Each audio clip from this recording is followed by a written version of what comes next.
Welcome back to let's do chemistry channel. जैसा कि आप लोगों को पता है, कल यूटेट का पेपर है, तो हम टेट के कुछ फेवरेट टॉपिक्स लाए हैं। अगर आप ये टॉपिक्स कवर कर लें तो आपकी इसमें बहुत सारे फायदे हो जाएंगे। एक तो आपकी पेडागोजी कवर हो जाएगी, और जैसे कि आपको पता है टेट का सिलेबस किस तरीके से है, Hindi, English, pedagogy, EVS and maths, ये आपका सिलेबस है पेपर नंबर 1 के लिए।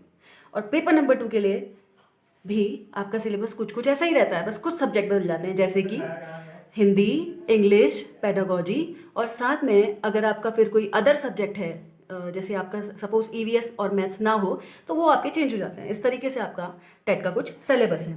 तो मैं शुरुआत कर रही हूँ फर्स्ट टॉपिक से, जिसका नाम है ग्रोथ एंड डेवलपमेंट। तो ये आपका फेवरेट टॉपिक है, इससे हर बार क्वेश्चन आया है। इसको हिंदी में बोलेंगे वृद्धि और विकास। तो जैसे कि आप लोगों को पता होगा, ग्रोथ क्या होती है? ग्रोथ होती है क्वांटिटेटिव। क्वांटिटेटिव का मतलब क्या है? क्वांटिटी में, मतलब संख्यात्मक रूप में, मतलब जैसे हाइट, वेट, ये सब किस रूप में चेंज होंगे? नंबर के तरीके से चेंज होंगे। हाइट चेंज होगी, हो सकता है किसी की 5 फीट हो, किसी की 6 फीट हो, है ना। और वेट है किसी का 60 हो, किसी का 70 हो। तो संख्यात्मक रूप से बढ़ भी सकता है और घट भी सकता है। किस रूप में दिखाएंगे इसको हम? संख्यात्मक रूप में। जबकि अगर बात की जाए डेवलपमेंट की, तो डेवलपमेंट किस तरीके से होता है? गुणात्मक रूप में, क्वालिटेटिव रूप से। क्वालिटेटिव रूप से मतलब डेवलपमेंट आपका संज्ञानात्मक रूप से भी हो सकता है, बुद्धिमत्ता से, इमोशनली भी हो सकता है, कॉग्निटिव तरीके से हो सकता है, इमोशनल तरीके से हो सकता है, मॉरल तरीके से हो सकता है। मॉरल का मतलब क्या है? नैतिक। नैतिक तरीके से कि आप नैतिक समाज में किस तरीके से आपका बिहेवियर है, कि ये नैतिकता नहीं हुई, ये सामाजिक हुआ। सामाजिक के ही अंदर हमारी नैतिकता भी आ जाती है। सोशल डेवलपमेंट भी आपका हो सकता है। नैतिकता क्या हुई कि अगर कहीं किसी को चोट लग गई तो आपने उस टाइम उसकी हेल्प कर दी, या आपका आचरण वहां पे देखने को मिला, ठीक है। कॉग्निटिव का मतलब है आपकी बुद्धि से, कि आपकी बुद्धि का विकास कितना हुआ है। और इमोशनल का मतलब है आपके भावों से, मतलब भाव मतलब जैसे कई बार ऐसा होता है, हमें बहुत जल्दी गुस्सा आ जाता है ना। और कई बार ऐसा होता है कुछ सिचुएशंस में हमें अपना गुस्सा कंट्रोल करना होता है। तो ये सब इन चीज़ों से जुड़े हुए हैं। तो ग्रोथ एंड डेवलपमेंट पढ़ाने का मेन रीजन ये था, इससे क्वेश्चन पक्का आता है। अगर बात करी जाएगी क्वांटिटेटिव चेंज की, तो बात करेंगे आप ग्रोथ। और अगर बात की जाएगी क्वालिटेटिव चेंज की, क्वालिटी में आपकी चेंज आएगी, गुणवत्ता में आपकी चेंज आएगी, तो आप डेवलपमेंट कराएंगे, ठीक है। और एक टॉपिक ये आपका बहुत बार पूछा गया है कि बताइए हमारा जो आचरण होता है, या हमारा जो व्यवहार होता है, या हमारा जो ओवरऑल डेवलपमेंट होता है, ओवरऑल डेवलपमेंट किस पे डिपेंड करता है? तो डेवलपमेंट हमारा जो डिपेंड करता है, वो डिपेंड करता है हेरिडिटी इंटू एनवायरमेंट में, एच इंटू ई में। और लगभग बहुत सारे साइकोलॉजिस्ट का ये मानना है कि एनवायरनमेंट का 60% रोल है हमारे डेवलपमेंट में, जबकि हेरिडिटी का 40%। हेरिडिटी का मतलब है आनुवांशिकता, और एनवायरनमेंट का मतलब है पर्यावरण। पर्यावरण का 60% का रोल होता है, आनुवंशिकता का 40% का। जैसे कि आप जानते हैं, आनुवंशिकता का मतलब होता है एक वुमेन की वॉर्म से, यानी कि आपकी मदर की वॉर्म से, मदर के गर्भ से ही आपका वो प्रोसेस शुरू हो जाता है। वहाँ से मदर और फादर के जो वजह से आपको क्रोमोसोम्स मिले हैं, उस वजह से जो आपकी प्रॉपर्टीज़ होंगी वो आपकी आनुवंशिकता में आ गई। जैसे कि आपकी आंखों का कलर, आपके बाल, और आपका हो सकता है बहुत सारा अपीयरेंस, है ना, वो सब इसमें आ जाएगा। और पर्यावरण में आता है आपके आसपास का माहौल, कैसी जगह पे आप रह रहे हैं, कैसा एनवायरनमेंट आपको घर में मिल रहा है। बहुत सारे बच्चों के साथ ऐसा होता है, उनको नेगेटिव एनवायरनमेंट मिलता है तो वो नेगेटिव हो जाते हैं। इसका मतलब ये नहीं है कि वो गलत है, लेकिन असर किस पे पड़ रहा है?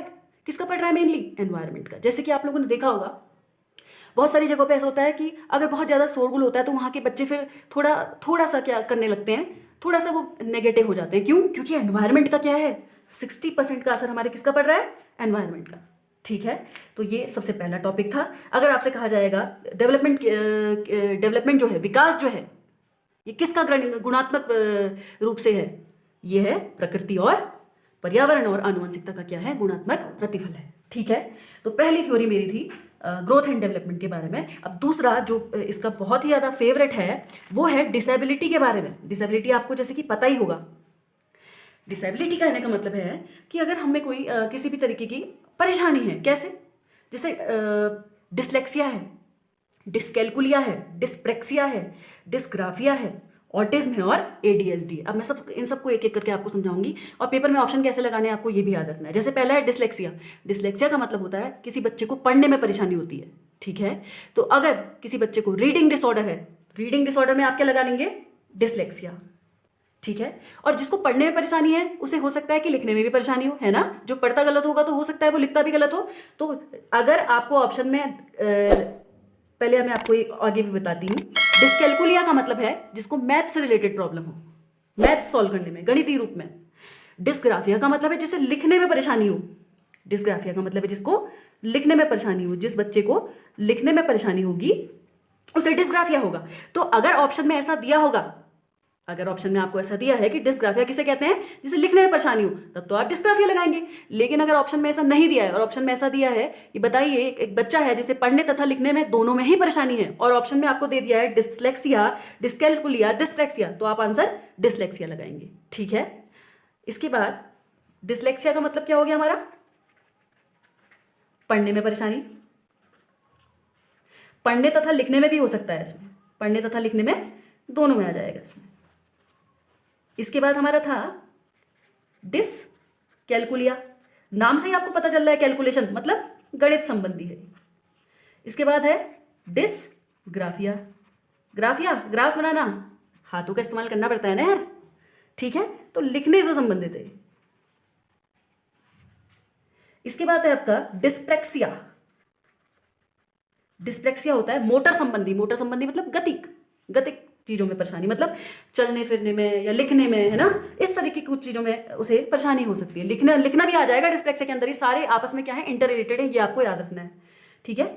चलने में या कोई भी गतिक संबंधी काम करने में ना, गतिक संबंधी कोई भी काम में, ठीक है। इसके बाद एक चीज आप लोग याद रखना है, ये डिसलेक्सिया के बदले मतलब किसी भी चीज के बदले, जैसे डिस्कैलकुलिया है, डिस्प्रेक्सिया है, डिसग्राफिया है, ये ऐसा भी दे सकता है। और एक चीज जैसे या आगे से डिस ना देके ए लगा देगा तो वो भी इसी तरीके का काम करता है, वो भी एक तरीके की क्या हो जाएगी, डिसेबिलिटी हो जाएगी, ठीक है। जैसे आपको दे देगा अप्रेक्सिया, अकैलकुलिया, अग्राफिया, इस तरीके से। इसके बाद आते हैं एडीएसडी में। एडीएसडी में क्या होता है, attention deficit hyper active disorder, मतलब वो बच्चा क्या होता है ना, उसका ध्यान क्लास में बहुत कम लगता है, बहुत ही ज्यादा वो हाइपर एक्टिव रहता है। तो आपको ऐसा क्वेश्चन दे देगा, बताइए एक बच्चा है वो क्लास में उछलता कूदता रहता है, बहुत ज्यादा वो शरारत करता है, उसका जो दिमाग है वो बहुत ज्यादा काम कर रहा है, तो आप उसको उसकी इस एक्टिविटीज को किस तरीके से रिड्यूस करेंगे, तो आप वहां पे कुछ इस तरीके का आंसर ढूंढेंगे कि उसकी इन टाइप की एक्टिविटीज को रिड्यूस करने के लिए आप क्या करेंगे, उसको और कामों में लगा देंगे, है ना। उसको और मतलब जैसे कि उसको पढ़ने के लिए कुछ चीज़ दे देंगे, उसे ड्राइंग बनाने के लिए कुछ चीज़ दे देंगे, जिसमें आपको लगता है कि ही इज इंटरेस्टेड इन, तो आप उसको दे सकते हैं, ठीक है। इसके बाद बात करते हैं ऑटिज्म की। ऑटिज्म में क्या होता है, इसमें ना बच्चा सोसाइटी से कम मिलना चाहता है, इसमें बच्चा जो होता है अकेले रहना पसंद करता है, ठीक है।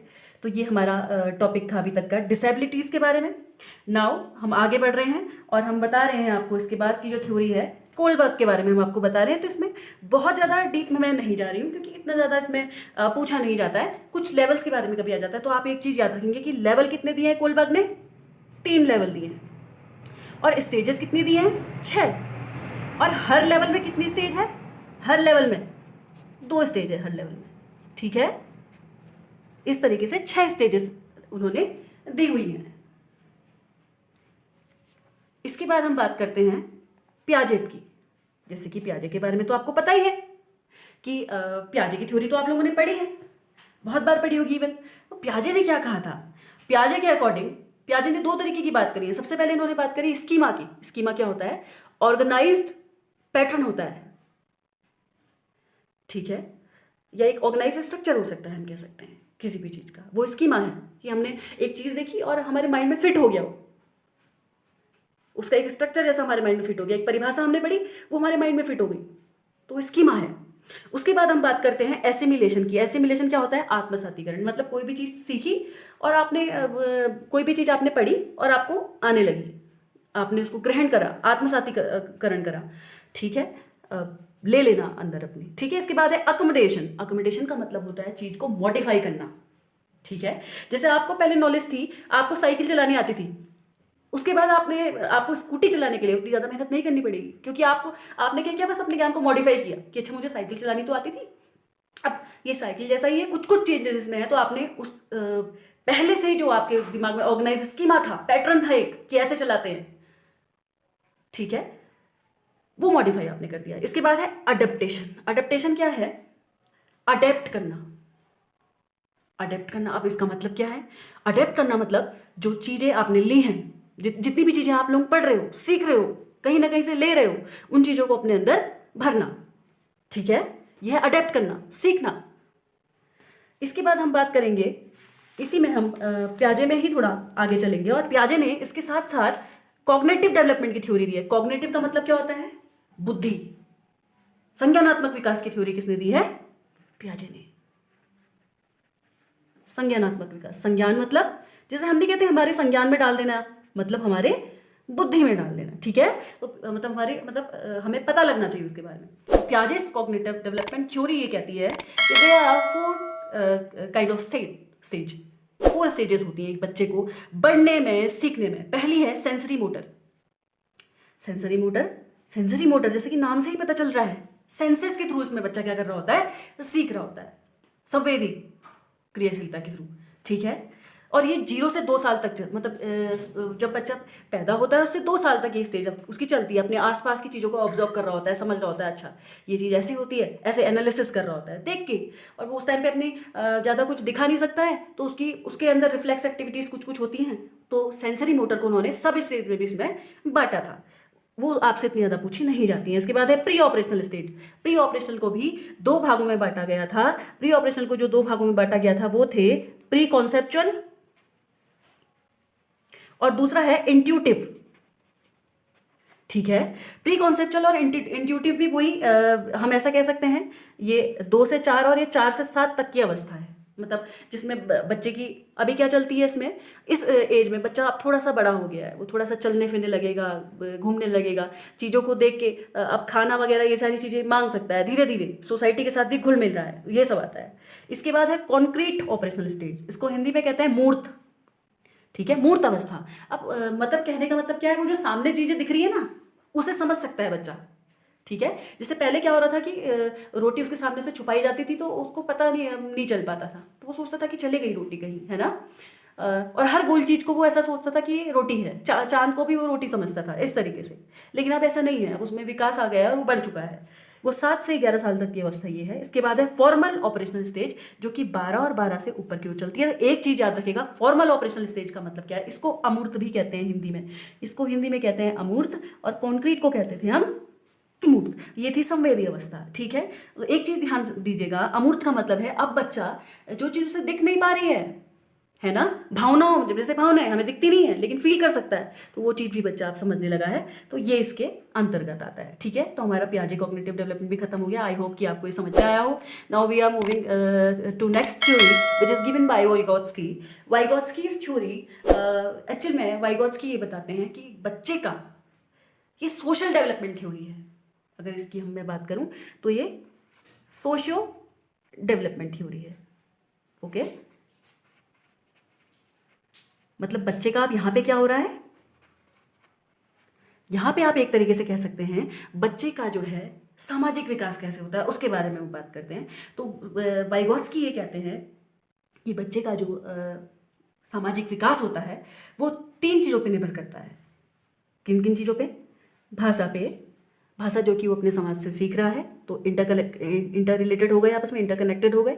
और आपको पता ही है कोई भी बच्चा जिस जगह पे रहता है, जिस समाज में रहता है, और जिस भी धर्म में वो हुआ है, उसकी संस्कृति या वो समाज की संस्कृति वो फॉलो करता है। तो इन 3 चीज़ों के बारे में भी वाइगोत्स्की बात करते हैं कि इन 3 चीज़ों पर बच्चा क्या रहता है, निर्भर रहता है। ठीक है, और वाइगोत्स्की ने इस एक ग्राफ के साथ साथ एक और चीज़ आपको बताई है वाइगोत्स्की ने, इट्स नॉट ग्राफ बट एक फिगर के तरीके से हम समझ रहे हैं। उन्होंने ये बताया कि हम एक चीज़ देख सकते हैं, वो चीज़ क्या है कि मोर नॉलेजेबल अदर। उन्होंने एक चीज़ बताई थी कि 3 चीज़ें इसमें और उन्होंने बताई थी, वो थ्योरी हम फिर अभी अच्छे से डिस्कस करेंगे पूरी। पहले हम मैगजीम्स ऑफ टीचिंग के बारे में पढ़ लेते हैं, जो कि इसमें आता है पेपर में ज़्यादा से ज़्यादा। मैगजीम्स ऑफ टीचिंग क्या है? ये सूत्र हैं शिक्षण के। तो हम कह सकते हैं फ्रॉम नोन टू अननोन, मतलब ज्ञात से अज्ञात की ओर। अब पहले उसे चीज़ें नहीं पता थी बच्चे को, अब वो धीरे धीरे। और एक चीज़ आप ध्यान से देखिएगा, ज्ञात से ज्ञात की ओर का मतलब ये नहीं, ज्ञात से ज्ञात का मतलब ये है कि हम ऐसा कह सकते हैं कुछ कुछ चीज़ें वो जो हमें छुपी रह जाती हैं उन चीज़ों को भी सीखने की ओर। तो ये एक पहला मैगजीन है। दूसरा है from general to specific. General to specific मतलब सामान्य से विशिष्ट की ओर, मतलब जो चीज़ें सामान्य थी, जो सब कुछ दिख रहा है साफ नॉर्मल है, उससे विशिष्ट की ओर। अब विशिष्ट चीज़ें क्या हैं? जो कुछ हटके होती हैं सामान्य से। और तीसरा है from concrete to abstract. Concrete to abstract का मतलब है मूर्त से अमूर्त की ओर, मतलब जो चीज़ साफ साफ दिखाई दे रही है और जो चीज़ नहीं दिखाई दे रही है।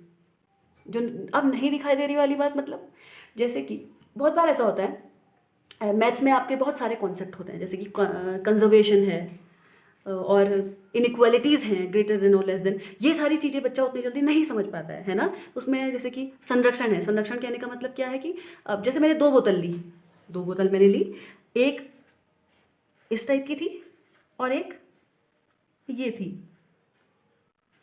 तो अब बच्चा कहेगा कि इसमें सामान ज़्यादा है। क्यों?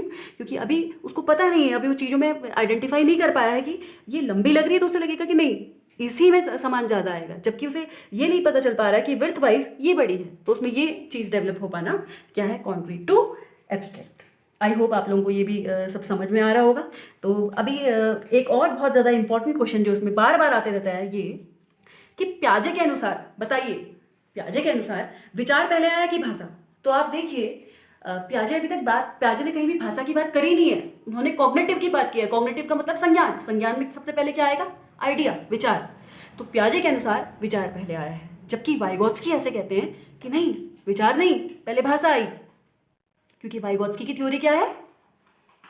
सोशल इकोनॉमिक थ्योरी है, सोशल के बारे में है। इसके बाद बात करते हैं अल्बर्ट बंड्यूरा। अल्बर्ट बंड्यूरा बड़े हमारे इंपॉर्टेंट हैं। SLT कहो या SCT कहो, सोशल लर्निंग थ्योरी कहो या सोशल कॉग्निटिव थ्योरी कहो, ये दी गई है अल्बर्ट बंड्यूरा के द्वारा। और अल्बर्ट बंड्यूरा ये कहते हैं कि बच्चा जो होता है वो ऑब्जर्वेशन करके सीखता है, ऑब्जर्वेशनल लर्निंग करता है, इनडायरेक्ट लर्निंग करता है। इनडायरेक्ट मतलब अप्रत्यक्ष रूप से सीख जाता है। जैसे कि उसने देखा, वो अभी पहले तो छोटा था, उसने देखा कि इसकी मदर हमेशा खाना खाने के बाद हाथ धोती है, तो धीरे धीरे उसने खुद डेवलप कर दिया वो अपने अंदर। कैसे? इनडायरेक्टली उसने सीख लिया वो। इसके बाद है वाइकेरियस लर्निंग।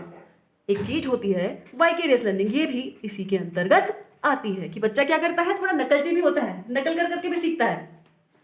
ठीक है, तो आई होप आपको ये सारी चीज़ें, सभी चीज़ें अभी तक की जितनी भी हमने सारी चीज़ें पढ़ी हैं, ये अच्छे से समझ में आई हूँ। और अगर आपको इसी तरीके की कुछ और वीडियोस चाहिए, and if you do like this, so please like, share, comment and subscribe this channel, so that अच्छी वीडियोस हम इस चैनल में लाएं।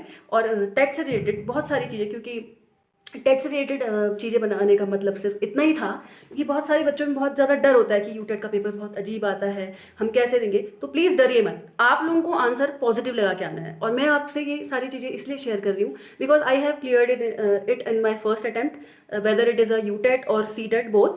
सो मैं आप लोगों को बस इतना बताना चाह रही हूँ कि आप लोगों को क्वेश्चन पढ़ना है, एकदम से डरना नहीं है। आप लोगों को एक स्ट्रेटेजी बना के चलनी है, और स्ट्रेटेजी आपकी क्या होनी चाहिए? आप लोगों को ये अच्छे से पता होना चाहिए कि आपकी मैक्सिमम मार्क्स की क्या आ रही है, पेडागोजी। अगर किसी बच्चे को अच्छे से पेडागोजी आती है ना, तो वो पेपर हवा में क्लियर कर लेगा ऐसे ही। उसको सब्जेक्ट कंटेंट की बहुत ज़्यादा डेप्थ नॉलेज नहीं है, तभी भी कर लेगा। क्यों?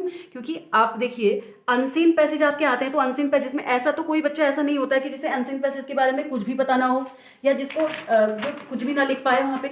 तो आपको अनसीन पैसेज सॉल्व करने हैं, और अनसीन पैसेज सॉल्व करने में आपको बिल्कुल भी नहीं डरना है, क्योंकि अनसीन पैसेज जो होते हैं वो बस आपको वहाँ पे ध्यान से उसे पढ़ के ऑब्जर्व करके आपको क्या करना है, आंसर देना है। तो आपके अनसीन पैसेज आते हैं, whether it is in Hindi और इंग्लिश बोथ। और आपकी एक चीज आपको यहाँ पे ध्यान देनी है, आपकी ग्रामर बहुत आती है इधर, ये ग्रामर पे बहुत ज्यादा ले ऑन एम्फेसिस करता है। कौन? यूटेट। तो आपको क्या करना है, अनसीन पैसेज पे आपको ध्यान देना है, दूसरा ग्रामर आपको पोर्शन पढ़ के जानी है। आप लोग ये जो हिंदी में जो है खासतौर पे साहित्य थोड़ा बहुत जरूर पढ़ के जाइए, उससे पक्का क्वेश्चन ये यूटेट देता है। और आप लोग ग्रामर आप लोग थोड़ी बहुत सारी शॉर्ट टिप्स की वीडियोस जो हैं यूट्यूब में अवेलेबल हैं, हिंदी वगैरह में भी। आप लोगों को वीडियोस जरूर देखें, जिससे आपको पता चले कि संधि, समास, ये सारी चीजें है ना, इन सब चीजों का आपको क्या हो सके, ज्ञान हो सके। ठीक है, जैसे कि कभी कभी इसमें छंद भी है वैसे, और रस भी, इस तरीके के टॉपिक इसमें इंक्लूड हैं। तो आप मतलब I just suggest you that please find out those videos, और डरिए मत। तो आपको ये सारी चीजें पढ़नी है। तीसरा, आपकी पेडागोजी अगर स्ट्रांग है तो आप पेपर आपका ट्रस्ट मी, आपका पेपर इजीली निकल जाएगा। और चौथी बात ये, आपको हमेशा आंसर में पॉजिटिव स्टेटमेंट पकड़नी है, सिर्फ पॉजिटिव स्टेटमेंट। नेगेटिव स्टेटमेंट को आपको देखना ही नहीं है। आपको सीधे ये देखना है कि अच्छा ये है, मुझे लगता है कि यार ये आंसर हो सकता है। अगर आपके अंदर से आ रही है इंस्टिंक्ट तो डरिए मत, लगा दीजिए उसे, ठीक है। एक चीज और, अभी मैंने आपको वाइगॉत्स्की की थ्योरी बताई थी, तो वाइगॉत्स्की की थ्योरी में मैं आपको एक चीज और बता रही थी कि जो बहुत इंपॉर्टेंट है, तो वो ये है,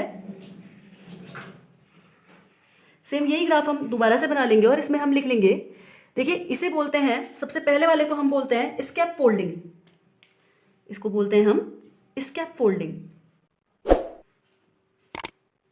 और ये होता है आपका more knowledgeable other,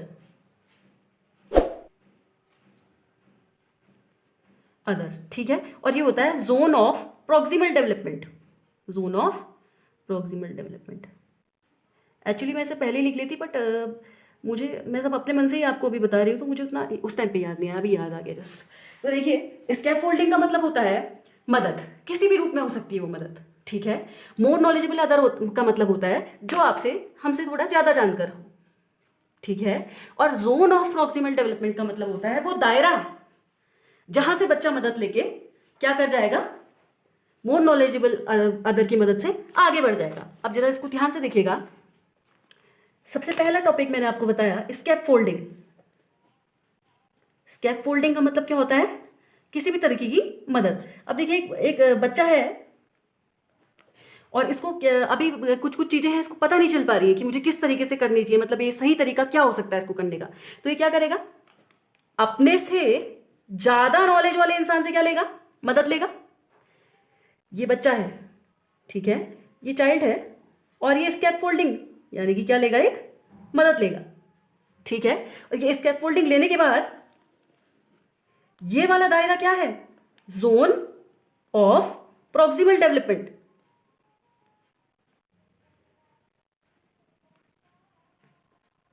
zone of proximal development का मतलब वो दायरा जहां से बच्चा मदद लेके कहां पहुंच, मदद किसकी वजह से लेगा, मोर नॉलेजेबल अदर से।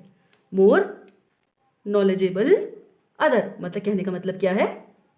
अब आप मुझे एक बात बताइए, हम स्कूल पढ़ने क्यों जाते हैं, ताकि क्योंकि हमें पता है हमारे टीचर को हमसे ज़्यादा जानकारी है, हम उनसे बहुत सारी चीज़ें क्या कर सकते हैं, अर्जित कर सकते हैं, बहुत सारी चीज़ें ले सकते हैं। तो ये हम हो गए, ये चाइल्ड यानी कि ये हम हैं। स्कैप फोल्डिंग मतलब वो मदद जिसका इसको हिंदी में मचान बोलते हैं, मचान यानी कि मदद। वो कैसी मदद, जो कि हमें किसके थ्रू मिलेगी, टीचर के थ्रू, मोर नॉलेजेबल अदर के थ्रू में मिलेगी। और ये बीच का दायरा जो कि हमें क्या करेगा, डेवलपमेंट की तरफ ले जा रहा है, इसे क्या कहते हैं, जोन ऑफ प्रॉक्सिमल डेवलपमेंट। तो आज के लिए बस इतना ही। I hope you like this video. तो please share, comment, subscribe and press the bell icon to get notified upcoming videos. Thank you so much. Bye. Happy learning.